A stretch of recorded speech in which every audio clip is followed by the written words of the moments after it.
Huwag yung plastic ng sandok, boy. Matutunaw yan. Ano mo tayong bakal? Hindi pwedeng bakal sa frying pan. Ano yun? Yung kahoy. Ito? Meron pa isa. Tatlo yan.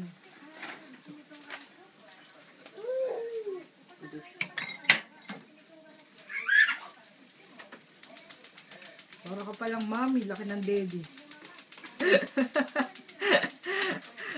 Nang kamamamitay. O, patay. Ayusin mo yung ano mo, hindi mo buksan yung kalan.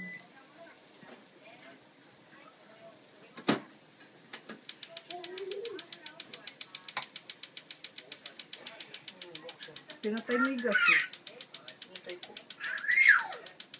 Masugod dapat. Isa pa. Lakasan mo yung heat. Ikay patay stay yung heat. O, isa pa. Lakas mo, tapos patay. Buksan mo ulit dun sa ano, pinipindot.